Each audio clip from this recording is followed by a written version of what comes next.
Welcome to the Confidence in You podcast, designed to help you build confidence and create positive, lasting change in your life.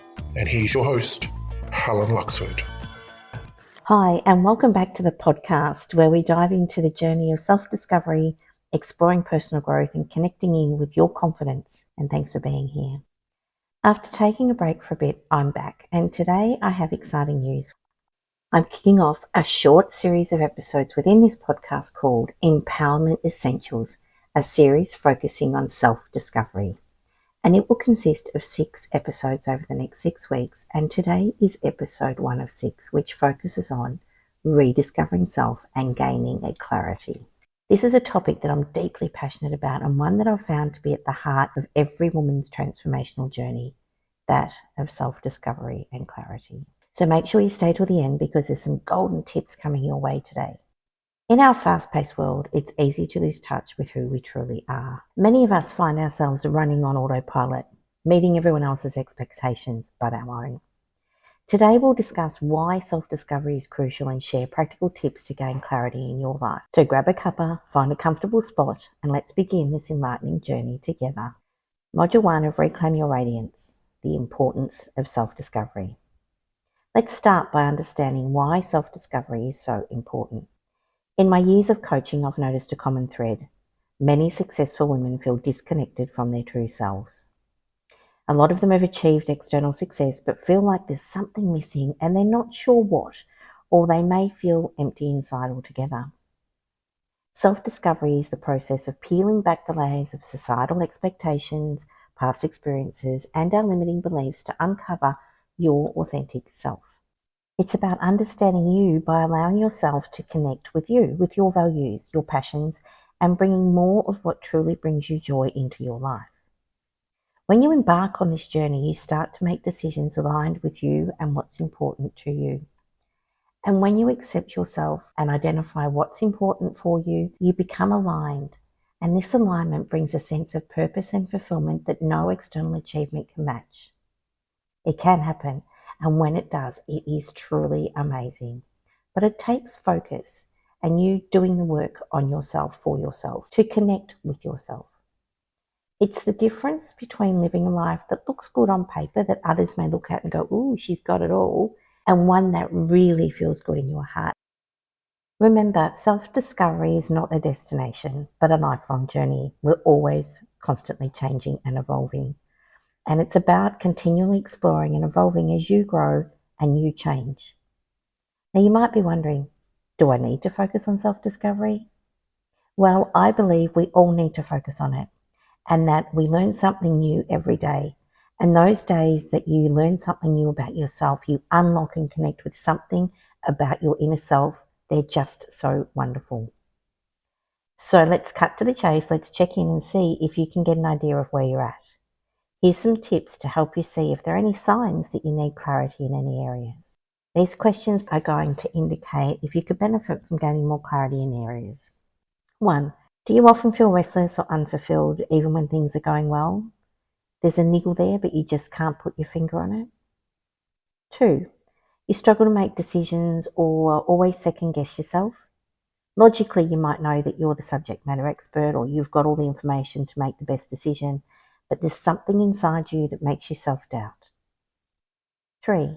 You find yourself saying yes to things that you don't really want to do. 4. You don't know or can't easily articulate your personal values or what's important to you. Or 5. You feel like you're living someone else's life or meeting others' expectations, maybe because you put everyone else's needs ahead of your own.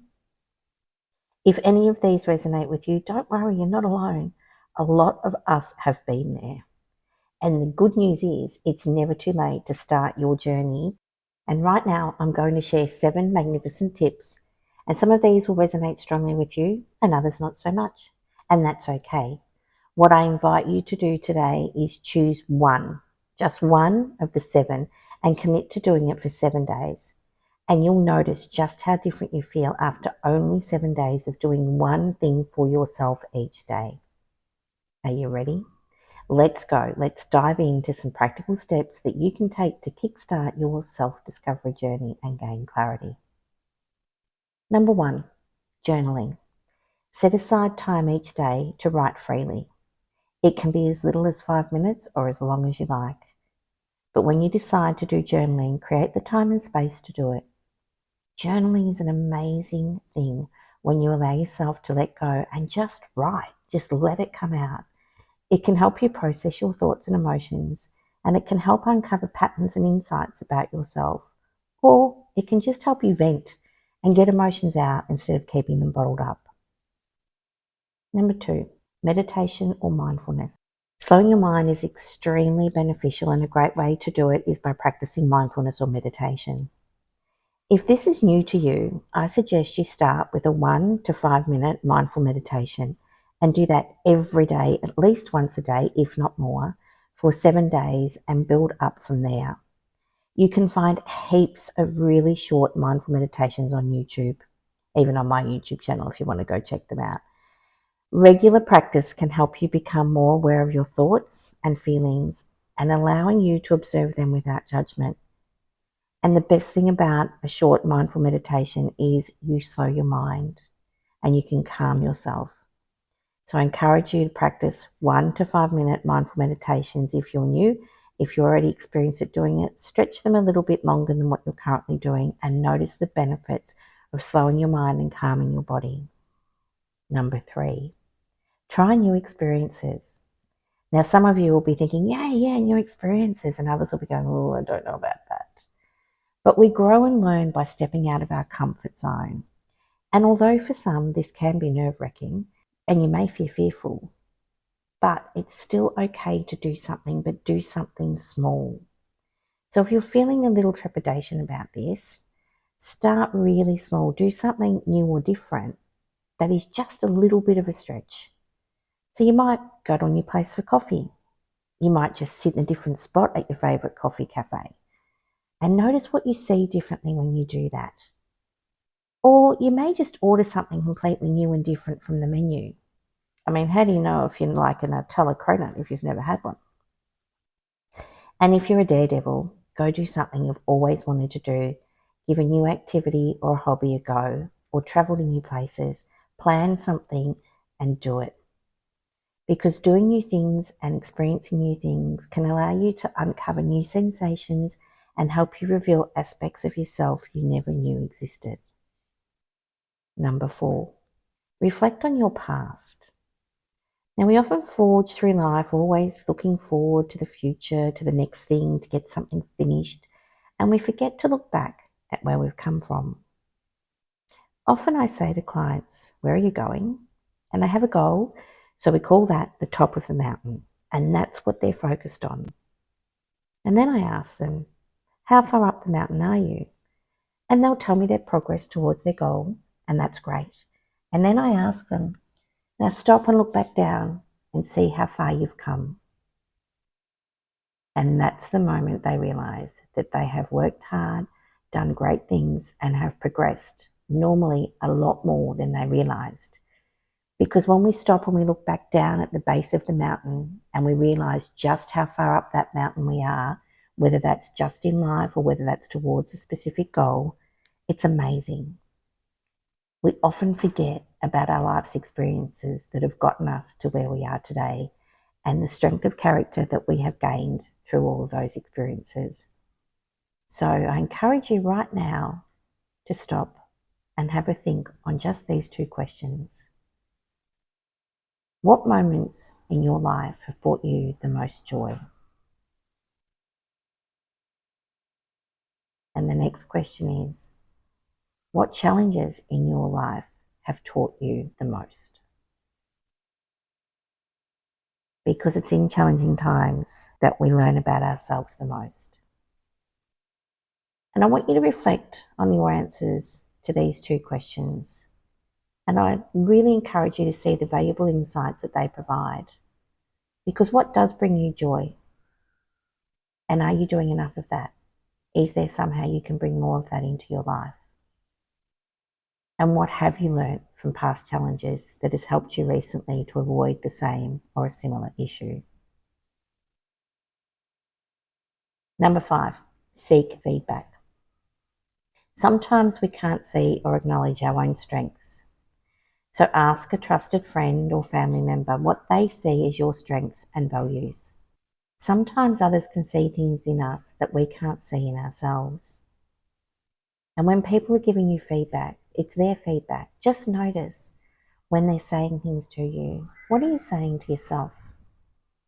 If that inner critic rises up inside you, just tell it to quieten down. Acknowledge that it's there and just ignore it. Stay present and receive their feedback about your strengths and values without interrupting or trying to justify or defend what they're saying. And when they're finished, just say, thank you. Now you can take notes of what they've said and reflect on it later, but just accept that feedback and see what they see, hear what they are telling you that are your strengths and your values. Number 6, create a vision board. Now this is a great activity to do and some people will frown at it. But if you allow yourself time to think and feel what your ideal life would be like, what would it be? If you knew without a shadow of a doubt that you could be, do, or have anything you want, what would your ideal life be? What would your ideal life look like? Would you still be working in the job you're doing? If so, great. If not, that's okay too. Would you be working at all? Would you be volunteering? Would you be traveling, spending time with the kids, family, or with friends? Or would you be off on adventures of things you'd love to do but have never had the time, space, or money to do them? Let your imagination run wild, and whatever it is for you is perfect. So if you're going to do this creation of your vision board, allow yourself a good hour or so to spend on it. Just to spend with yourself. You can do it in a computer, or you can grab some pencils and texters and magazines and paper and glue and tape and make it tactile. You can draw out or cut out all the things that represent the life you'd love to have. If you're casting judgment on whether it can happen or not, just put that to the side and allow your imagination to really run wild just for this hour or so. Allow yourself the freedom to just feel into this experience. What would it feel like if you could have that ideal life?